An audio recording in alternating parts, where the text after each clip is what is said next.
Hello Aries, welcome to the Plaid Sheep Oracle.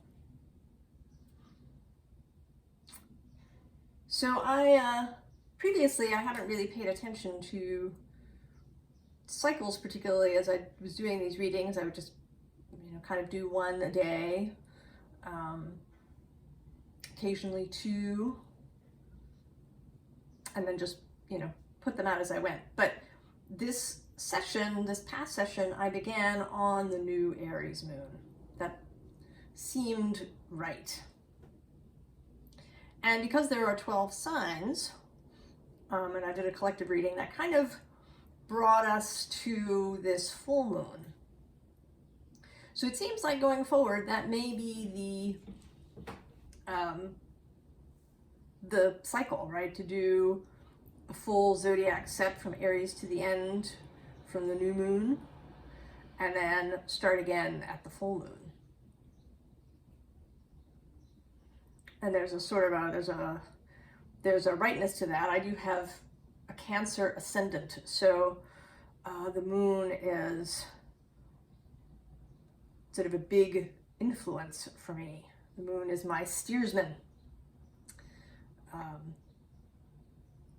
of my chart. And because my moon is in Taurus, right, there is an earthy, and particularly like the actual moon, right, the earthy quality, the physical moon herself, that is important. So the deck that wanted to come out as the overall energy today, and we'll see if it continues, was from this funny little moon magic deck that I rescued from the discounted table at a Barnes & Noble. And I don't use it very much, but it wanted to come out today, and what we got was Witch's Moon, which isn't a particular moon in the year, but its title is kind of the crux of the reading. So the word witch, it's tricky. Are there witches watching this? I think there must be, if this is coming out. I've had a great deal of difficulty in taking that word for myself, in saying to people, I mean, even people in the woo-woo spiritual community, saying I'm a witch. And I am a witch. But it's a hard word, right? It's got baggage, both old and new.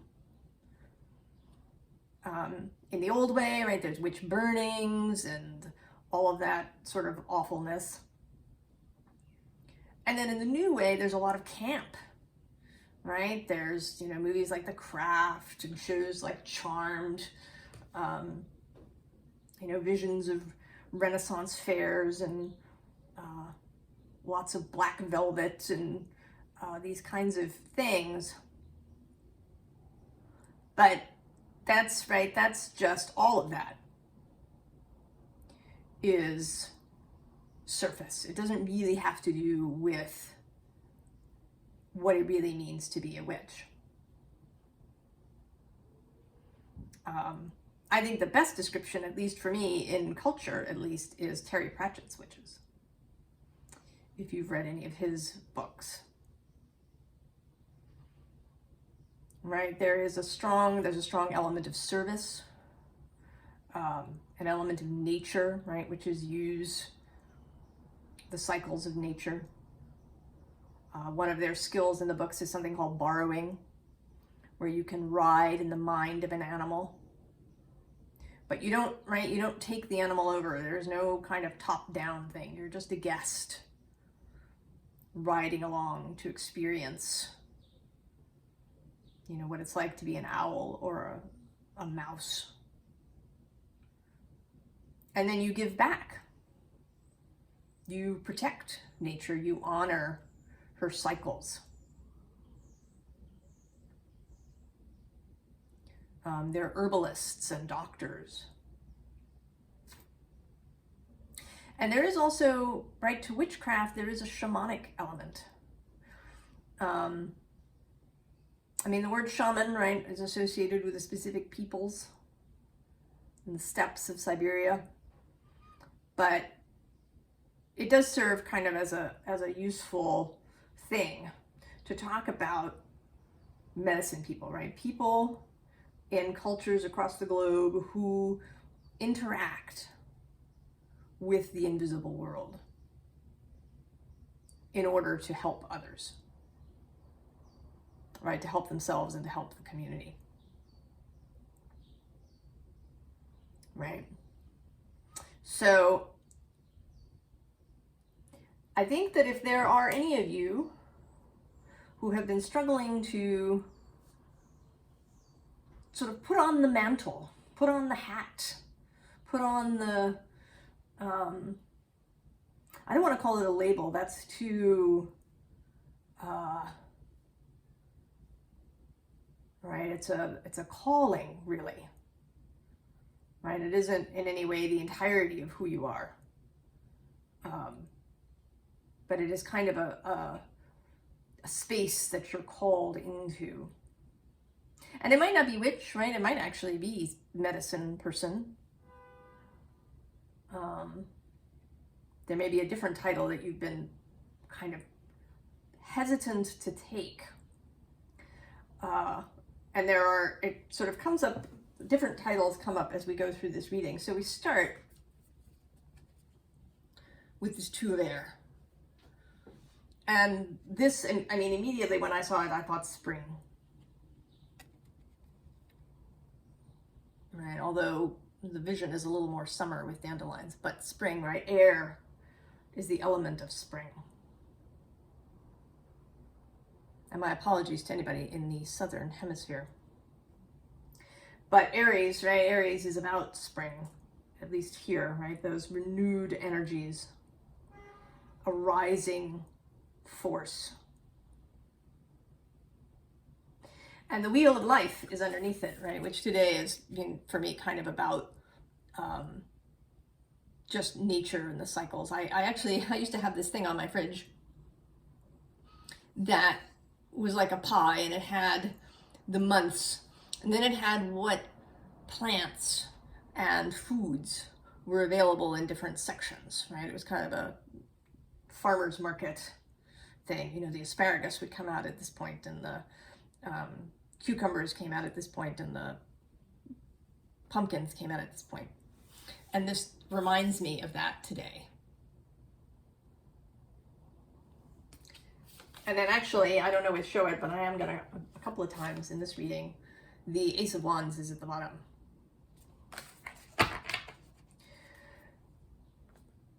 So whenever you're watching this, you are having some sort of spring, some sort of uprising energy.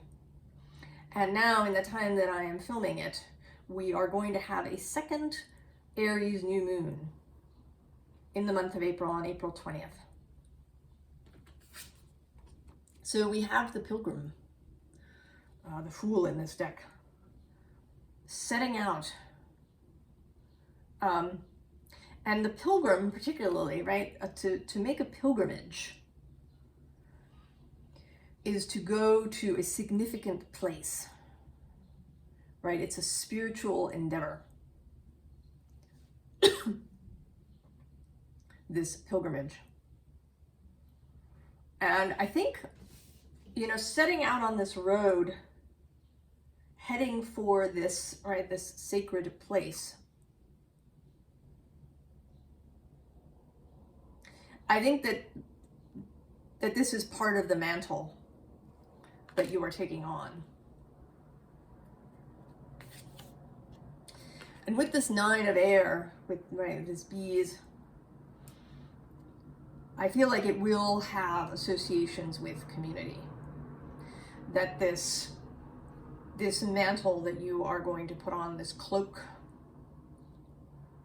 this calling that you're going to accept for yourself, does have to do with community. Now, this doesn't mean that you have to have a business, right, as a healer or a, you know, practitioner of some kind.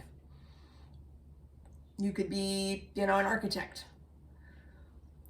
but be a kind of medicine person for your community.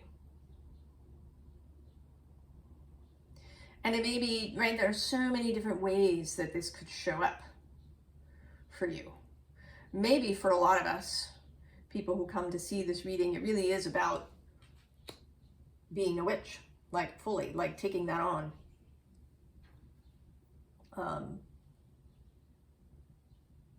Practicing spell work in whatever way that you do that.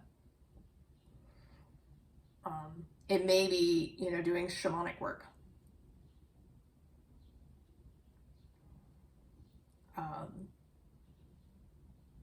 And you don't necessarily, right? You don't have to call yourself a shaman, right?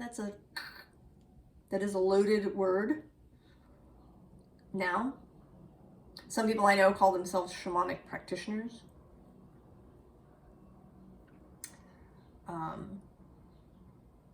You know, you might find another word that works better for you, especially if you know, if you have a, you could go back to your own native background, wherever your families came from. There's probably a word, right, for that person, even in European places, right? Like the bruja, or the strega, right? Right, there are words in Norse and Germanic tongues too. But it's more, right, that you, the acceptance of that. And it has to be like fully, right? To inhabit it, right? This wisdom keeper who is, you know, kind of wearing a cloak here, right? To inhabit it. So it's not just that you've, you know, put it on your business cards or your website. That you really inhabit this calling, this role within the community. You know, and it might not even be, you know, that people come to you and you know, read their cards or, you know, do an energetic healing or whatever it may be, right? That you are just a conduit for healing within the community, right? That your presence, when you are fully embodied in this vocation, when you have accepted this mantle, when you continue to learn how to move through the world this way.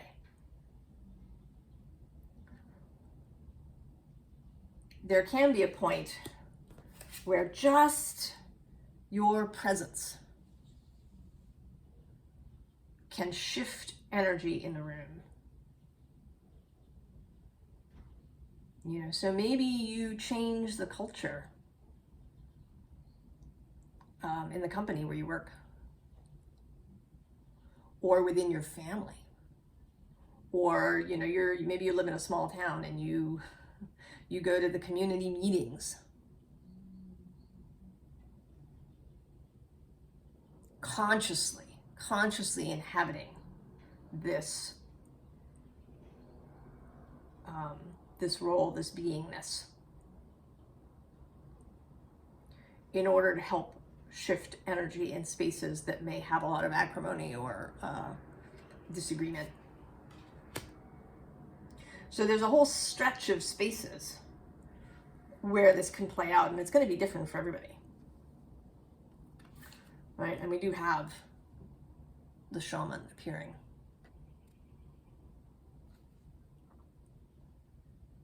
Right, and blindfolded he is, right? He is seeing into the invisible.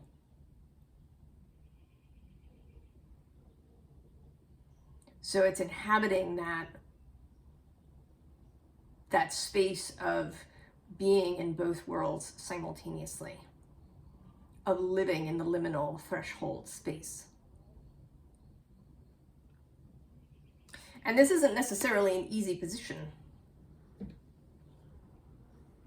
especially, I might say, for Aries. right, our inclination, right? I mean, we like the idea of the pilgrim, right? Out the door, first into the breach, the new spark. This calling kind of asks for a little bit of a different way of inhabiting Aries. That the fire and the enthusiasm and joyfulness can absolutely still be there. But that it operates kind of in a different way. So the next card to come out is, in fact, the Emperor, traditionally Aries. But what I'm drawn to particularly, I mean, two things. One, that this is a tree, right? Not a usual Emperor sort of symbol. If you've been in forests and you've, kind of started listening to the trees, there often are sort of sentinel trees. Trees that kind of look out for the forest, that keep watch. The sentinel guardian trees, or trees that stand out, right? That are more sort of outgoing, if you want to say. Trees that attract attention. And I feel that here, right, this role kind of the sentinel tree, right? Keeping your roots, if you will, or your leaves, all of you, in the energetic space, feeling what is happening in your community. And then, doing what work you feel you can to shift that energy, right? You don't want to impose, right? This isn't about imposing will on anyone. It isn't necessarily even leading anything, right, on the surface. It's conceivable that you might be there in that community meeting in the back row and nobody knows you're there. But, somehow, right, the community meeting just went more smoothly this time than usual. We had fewer arguments. Right? Nobody necessarily has to know that this work is going on in this particular way. Right? They may know, right, that you're great to have around, that you are a really good facilitator in meetings, perhaps, that maybe you are a good leader on projects. This kind of isn't even, right, isn't necessarily about telling people, everywhere you go, I'm a witch. Unless you choose to, do that professionally. But you have to accept it for yourself. And I'm also drawn to this solar eclipse that's happening because this next Aries new moon is the solar eclipse. And on the bottom of this deck, we have this Two of Swords and this repetition of this eclipse. And even in this card, right, this moon in the middle is actually a full moon, even though it's black or dark purple, right, because this is a waxing moon and then that's a waning moon. So this is the full moon here in the center, but it's dark. So there's kind of this, it looks like a new moon or an eclipse. And then under the Emperor, we have the Crow. Certainly a very witchy animal. Totally somebody's familiar,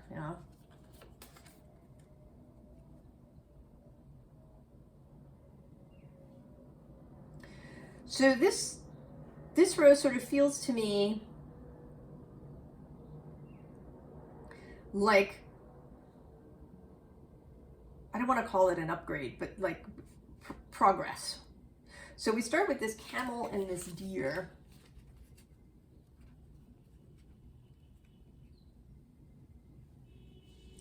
And I think this is, right, like there's different ways to do this work. Right? The camel and the deer are they're very different animals, but they also have things in common.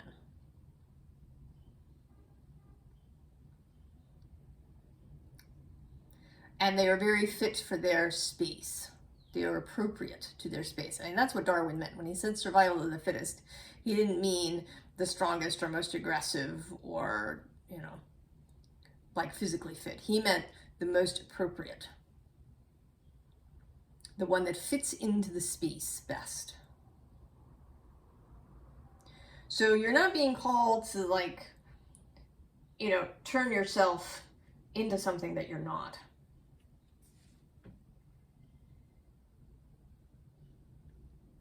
Right?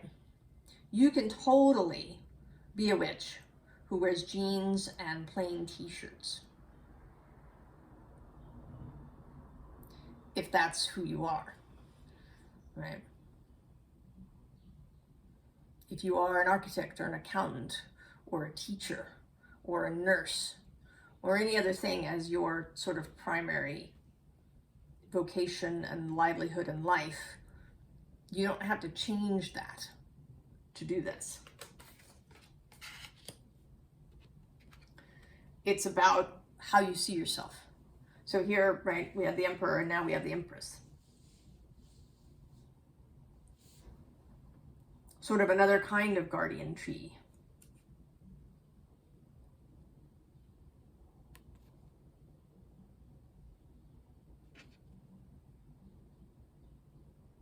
Right, and the moon, you may have noticed, is sort of a continued presence.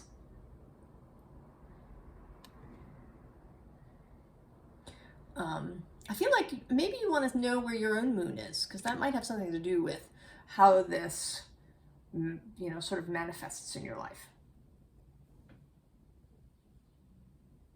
What sort of witch you may be, how it, how you do the work may have to do with your moon sign more than your sun sign, possibly.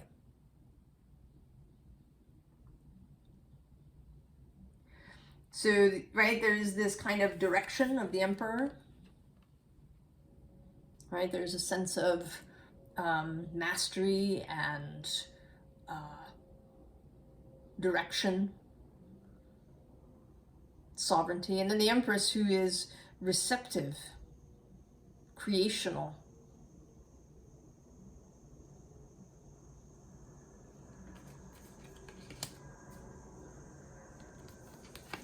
And then we have the 7 and the 8 of Pentacles in a row. So, here is this progress. You're not going to be this, like, right out of the gate. You don't have to be perfect. You don't have to be all-knowing.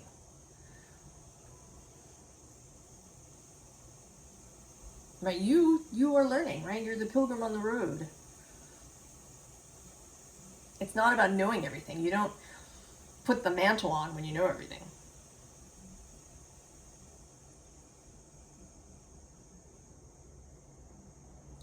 Right? You need to put the mantle on in order to really jumpstart this learning process.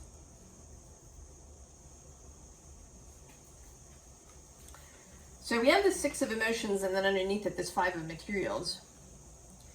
And this feels like maybe, right, doubts, worries. Maybe this is something you've done before or attempted to do before and it didn't work out.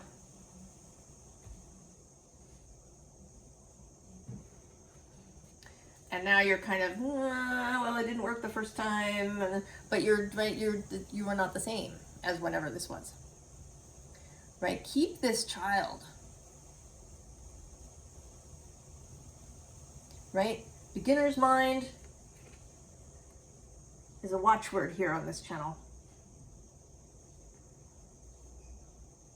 It could be that you weren't really fully committed the last time, or that you needed to have some experience that you've had between then and now. But now you're ready. if you know you're ready. Right? Muse and materials, King of Pentacles. You're ready to cross the bridge.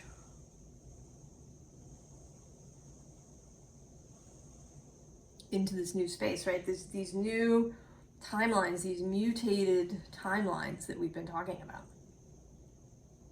You are crossing. And I think that you are. I think this is more by way of a pep talk, perhaps, or a yes, you are in the right place, confirmation for you. Right, and in this new space we have, again, lovely beginner's mind, Page of Pentacles, Page of Materials. Right? Manifesting creational energy. And then jumping to the 10. And here again, evoking community. However large or small that is for you.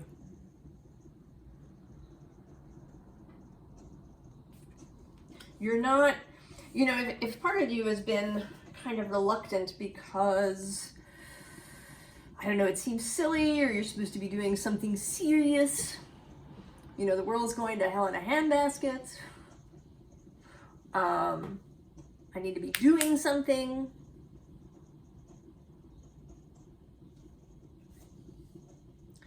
This is doing something, right? Accepting this role. And if it feels like, oh, you know, that's too grand, right? It's like, you know, if it seems too much in that way,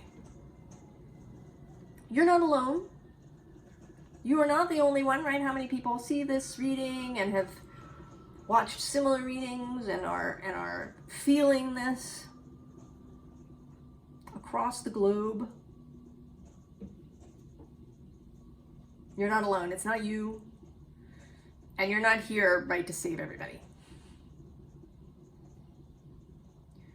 You are here to contribute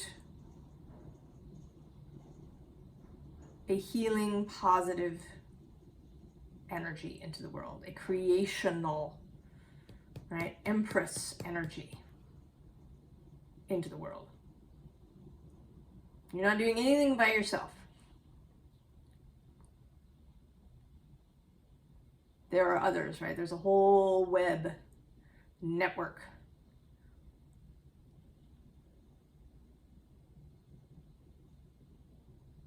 that will exude this positive energy. And yes, there will be stuff for you, right? Because you can't, right? You cannot be poor enough to make everybody else not poor.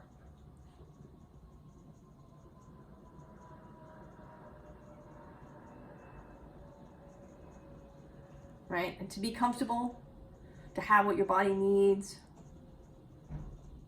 to have, you know, to give generously to others as well.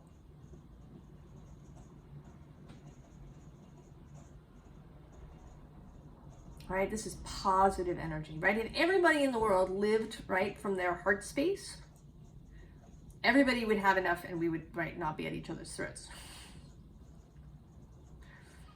Right? It's fear that, right, that has gotten us to this point where we're at. So you can get on with your bad self. Be Aries.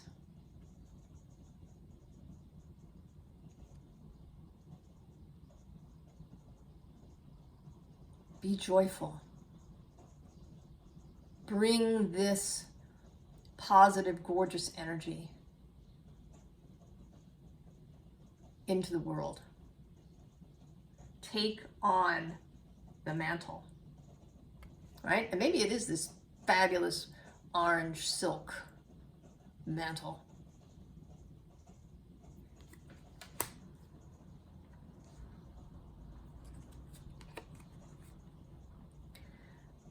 Now this is, the subtitle of this is frustration, I think, because it's being seen from the point of view of the archer.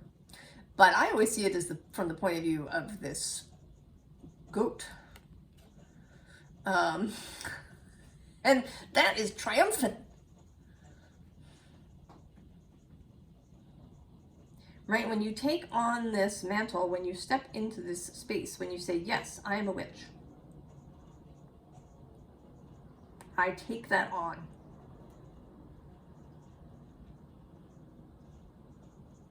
Right? There's this triumphant feeling that you're going to have. And, right, all of these, you know, arrows are going to miss you. Because your energy simply does not allow them to connect.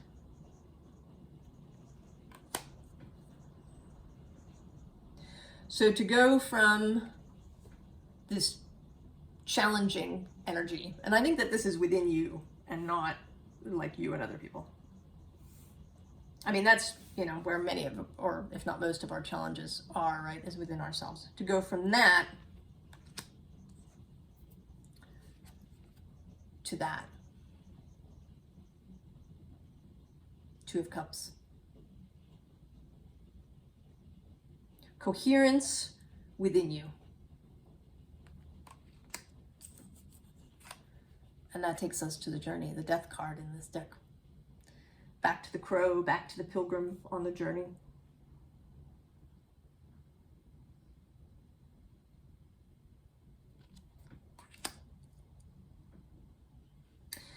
So on the advice front,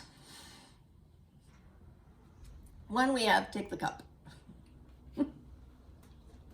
which I think is going to continue for us until we actually do take the cup. Take the cup.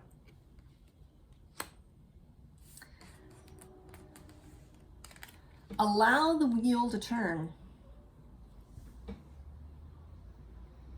Right? It's kind of poised at the moment.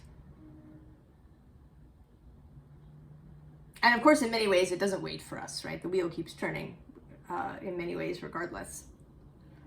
Right? This next new moon is going to happen.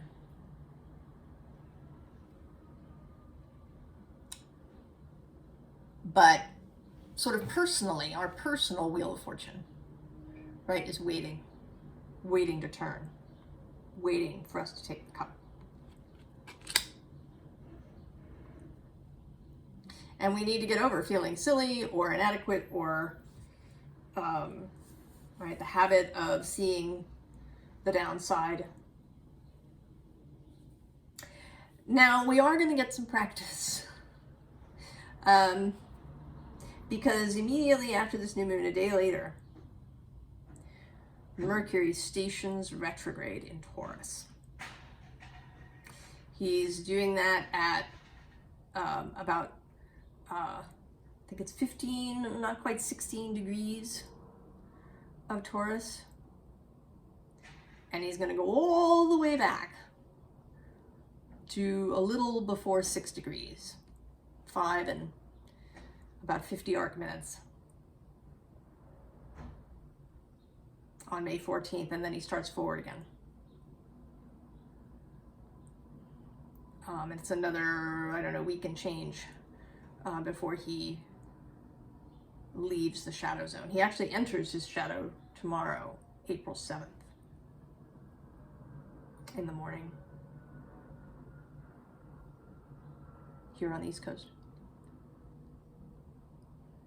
So it's, right, there is this trickiness, and we've had this actually the last at least 2 years, I want to say, that there's this big energy of beginning. And then there's a pause, a delay, a reconsideration, perhaps. So you're not waiting to take this mantle on. You can just do it right now, today, as soon as you've seen this video. But this Mercury retrograde, or perhaps if you're watching this much later, there may be a different retrograde that's happening for you, is asking you to reconsider some things.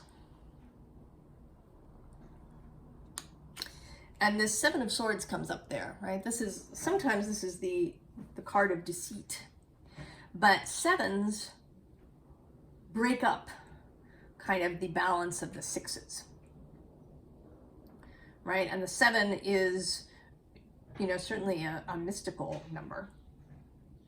And also the fact that he here, right, in this calendar, stations retrograde, or rather not stations retrograde, but enters his shadow zone on the 7th of April.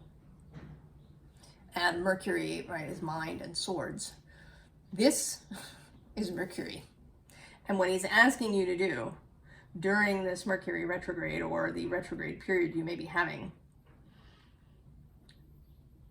is to think about things differently. And what he wants you to think about differently is the King of Cups and Temperance. So what does it mean, right? I think that this is about getting rid of distorted stuff. So the King of Cups, if he's distorted, is emotionally frozen, right? He is, he's got too much emotional control. He's repressed or suppressed or both.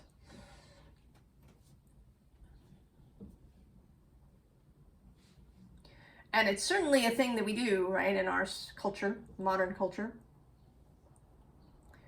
We suppress stuff. And the thing about doing that, right, about blocking your feelings, is that it's very difficult to do it selectively. You can't just say block anger and grief and then allow joy really to come through. It doesn't really work, right? The tension that's held in the body as a result of this is going to block it all.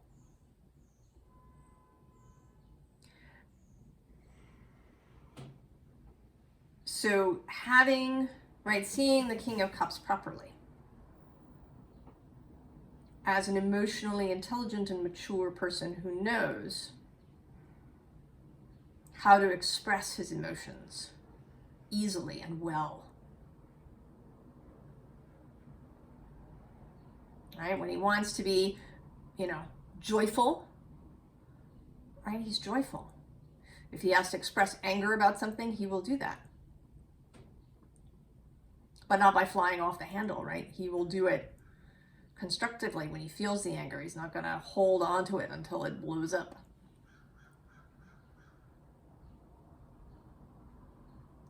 And this is absolutely necessary for this work, because when we go into spaces, right, to be this, right, to work in these spaces to shift the energy, we're going to experience everybody else's crap.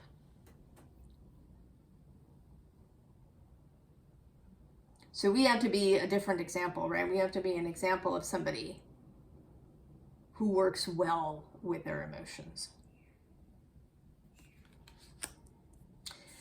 And then temperance, right, I think can come out similarly, right? That everything is supposed to be level, right? This idea of being unfuckwithable, or, you know, to have equanimity all the time. No. I say no. That is absolutely not Aries, first of all. And if you've been trying to do that to yourself, it's probably been really uncomfortable.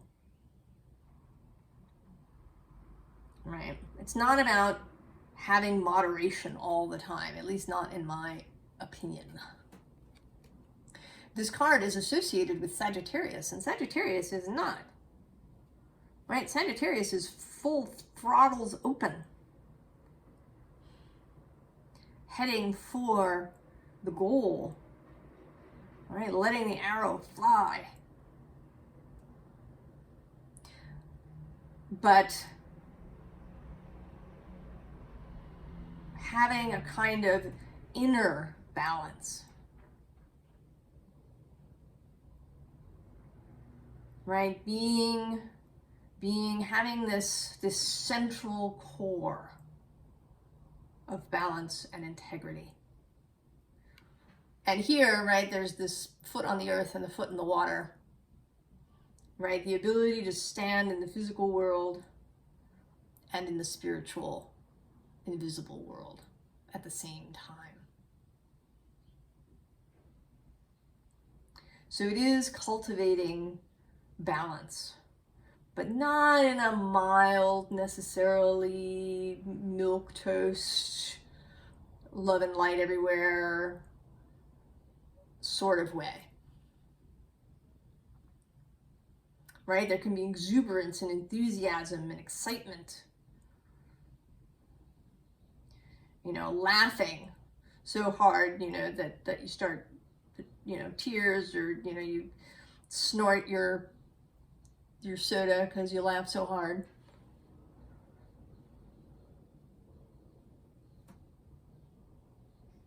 Playing, loving,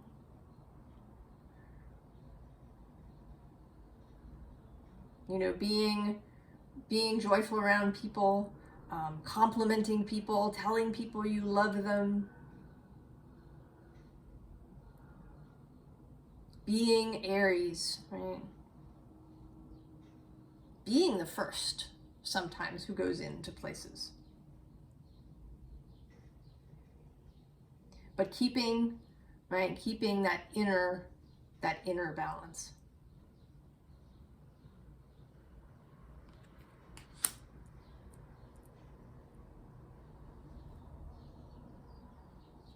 I'm excited for you, Aries. I'm excited for us.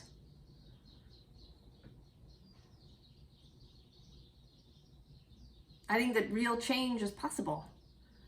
That we can live in these mutated timelines and then spread that loving, generative energy into the adjoining, right? Into any timeline that we cross.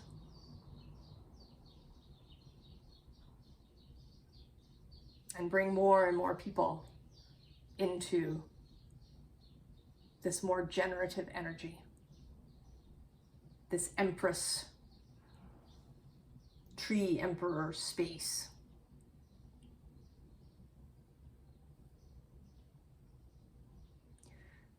I wish you all the very best, Aries, and I will see you next time. So long.